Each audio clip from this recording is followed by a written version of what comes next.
Good morning. My name is Jitendra, and I live here and serve here at Ananda Village. And it's a real blessing that I get to offer thoughts and suggestions that our Guru, Paramahansa Yogananda, gave to us on how we can face and transcend our karma. Some of my earliest memories of karma, which is in this life, earlier on, my first encounter was where I came upon a cafe, and it was called the Karma Cafe. And so I decided to check it out. Well, they only had one thing on their menu, which was, you get what you deserve. So I knew that from this experience, after I got on the spiritual path, that things were going to get much better than that with my understanding of all the teachings Guruji has given to us. One of the a period of time in Swami Kriyananda's life, he was going through a very, very big challenge, a big karmic challenge in his life. And he just was having a really difficult time transcending it. And so he decided to write a letter to Ananda Ma.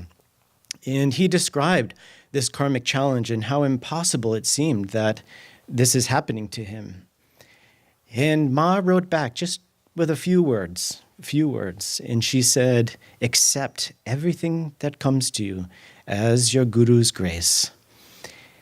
And in this letter, as a result of this, in Swamiji's attunement to Master and God, we now get to enjoy Ananda. We get to enjoy this particular expression of Master's teachings. Because from there, from accepting that this was Guru's will, from that moment on, Ananda began, in essence. And so acceptance really becomes so important in our spiritual life, in how we begin to transcend our karma. There is a beautiful quote by Rumi that Rumi is offering this poem in the perspective of God or Divine Mother or the Guru.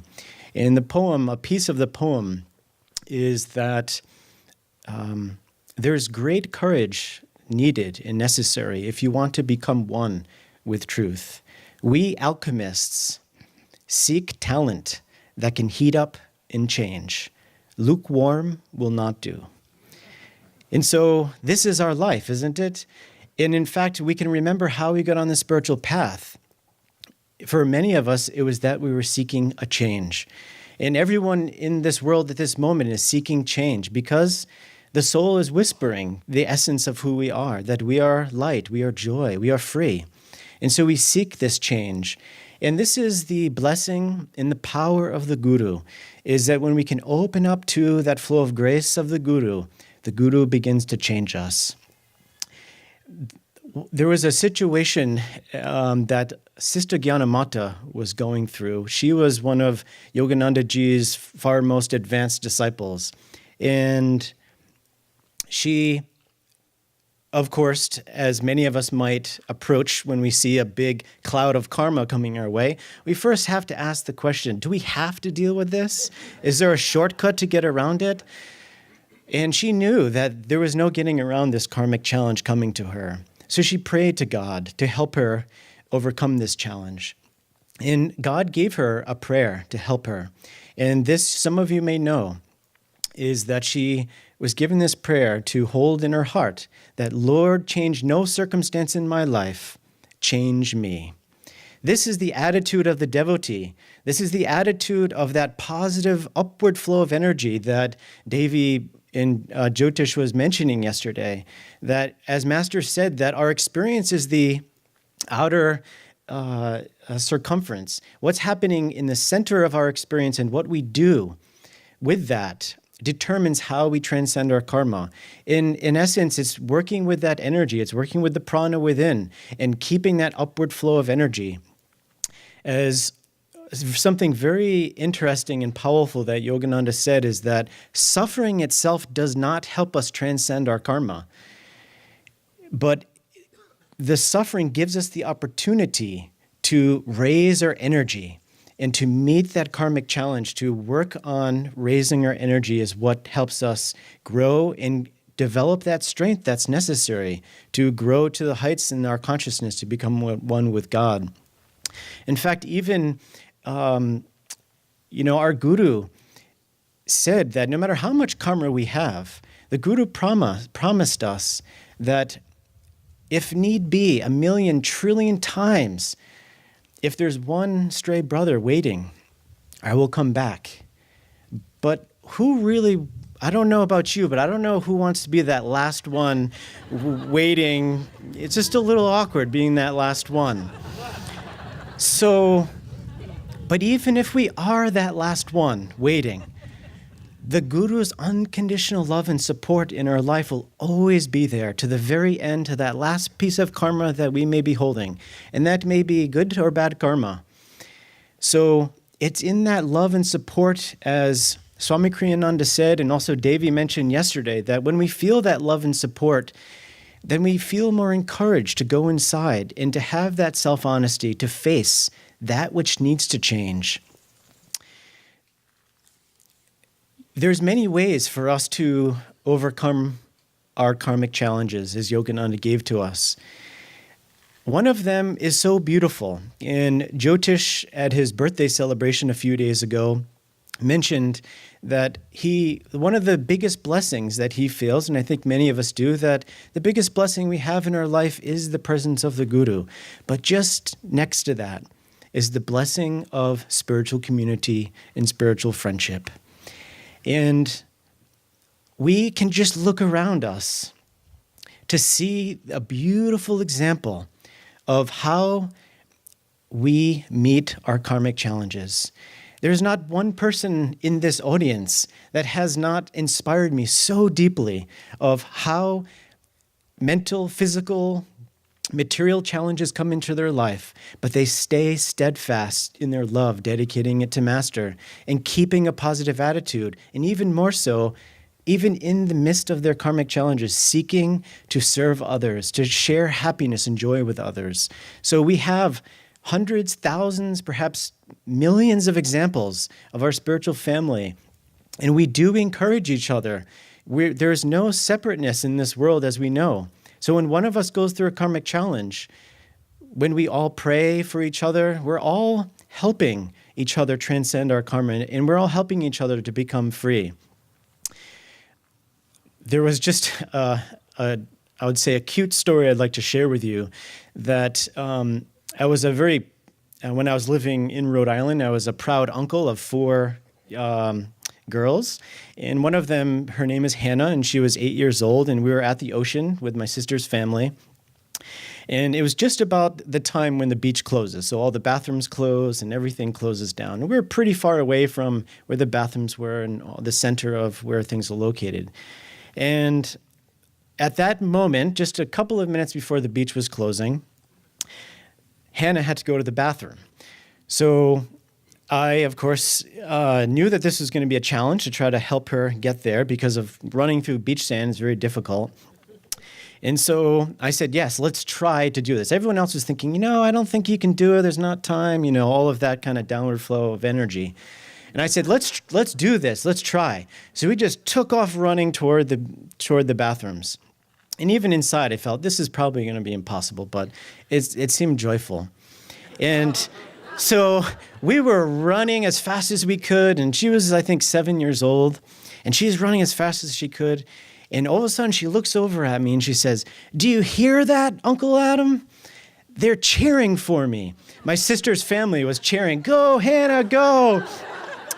And she looked at me, and this is a cute story, but I heard Divine Mother come through her mouth when she said, "Do you hear that? They're cheering for me." And when I heard that, it was Divine Mother speaking, that the masters, each one of us, are cheering for each other. And that gives us the strength and courage to face no matter what comes to us. Swami Kriyananda said that one of the first things that's necessary when we're working on transcending our karma is to detach ourselves. We've heard this already so much in the past couple of days. But the best way, so that what happens when we detach ourselves is we begin to not identify, as Anandi was speaking, which sets that karma free. Now, Swami Kriyananda said the best way that we can detach ourselves is to see and accept everything as coming from God. And you may ask yourself, well, how do we know that everything is coming to God? And as Anandi said, as our Guru said, everything comes from God. So this is what is our daily routine, our sadhana, to come into remembrance that everything in our life is there to help us become free. One of the things that is important that Yogananda said is, again, that no matter what karmic blows that may come, that if we can accept them as a source of liberation, then when we turn our energy toward accepting that and we offer ourselves unconditionally in that acceptance, that energy begins to become released. One of the most inspiring stories that I heard of Swami Kriyananda's life was, and some of you might have been there during this experience, but Swami Kriyananda had atrial defibrillation, which is the heart rhythm would always be changing. And so with this happening, it's very difficult to go deep in meditation and, of course, to go breathless.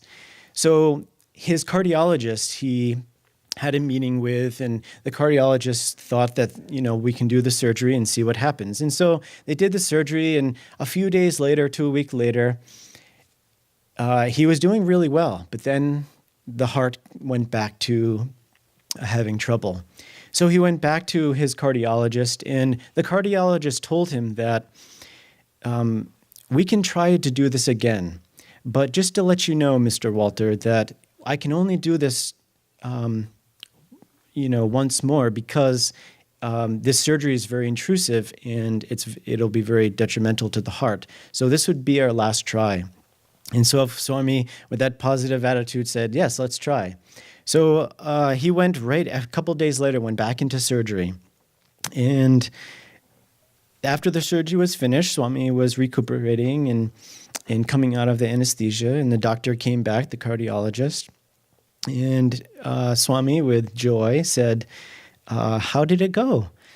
And the cardiologist said, well, I'm sorry, Mr. Walter, but the surgery was not successful and I can't do this again. And what this meant, of course, was that, that deep meditation, that breathlessness, and to be living with this, being a yogi was a great challenge. And as soon as the cardiologist told him that, they said that he just became silent for about a minute.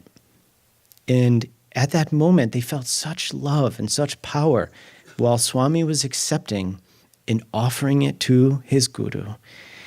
Now, that's not the end of the story. After this happened, as soon as this happened, he thanked the cardiologist and said, thank you, I know you did your best. And then as they were leaving, immediately, he knew of a gentleman that was not too far away who was very lonely, and he wanted to go give him energy. And so he went there, and this man said to Swamiji, he said, I love God and pray to him every day. And Swamiji said, I love God and I pray to God every day also. And they said that in that hospital, even the energy of the love of that self-offering, that there was no Swami Kriyananda, there was just this flow of Divine Mother's love, seeking to help her children. And he was just offering himself and moving on. This is our path, and we can all do this also. We just have to practice at it. And we know that we will have lots of practice at this. So we have to have great courage. Swamiji said that the first essential attitude for the devotee on the spiritual path is to have courage. With this courage, it's really the courage to identify with that unchanging reality.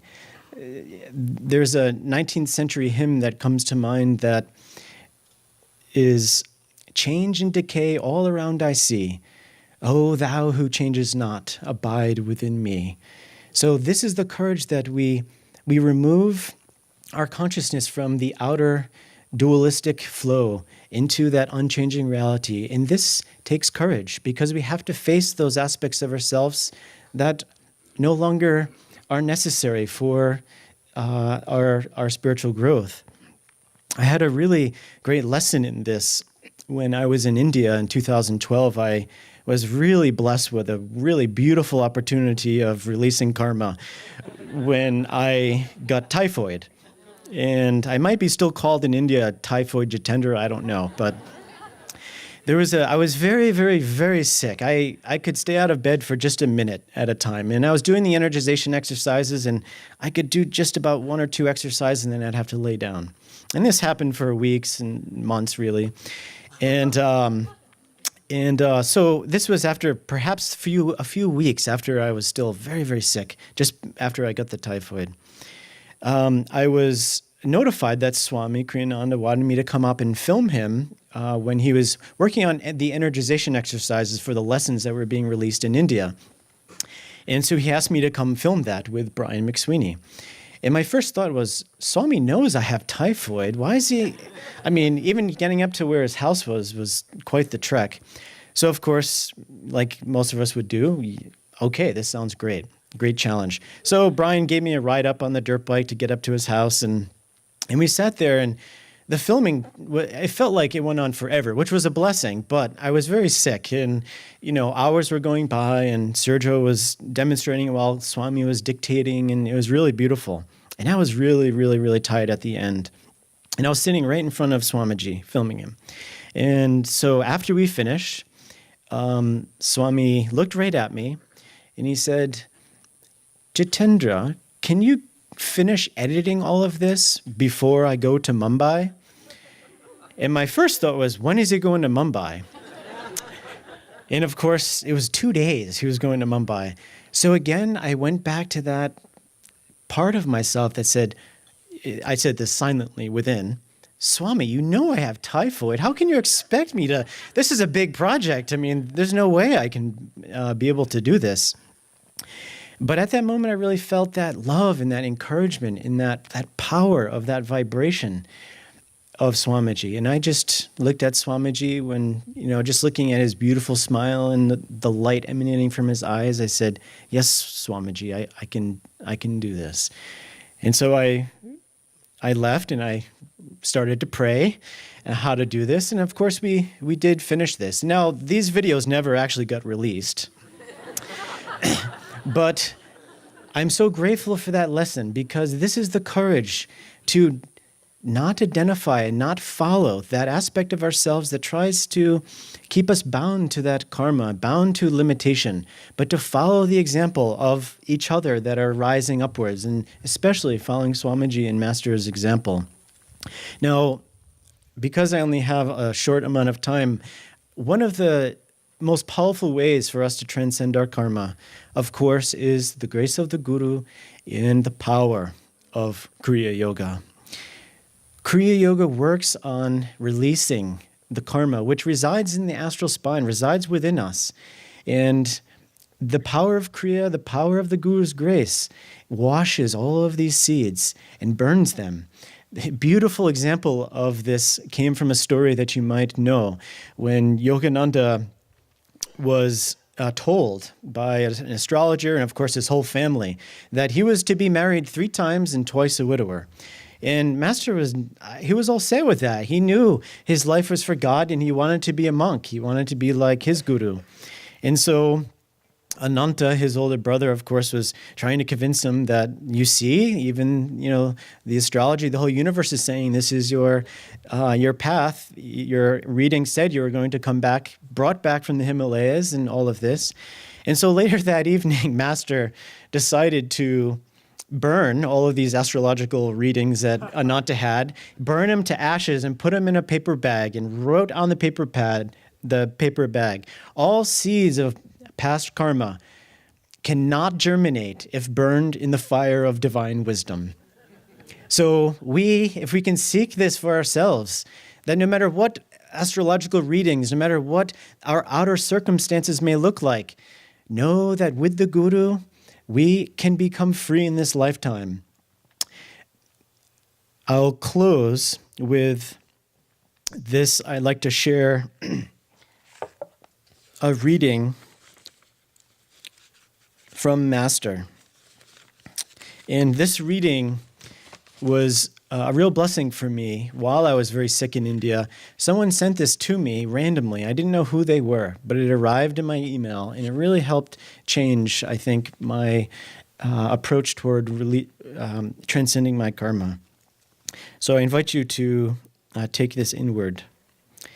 Master said, "Walk with courage and calm inner faith.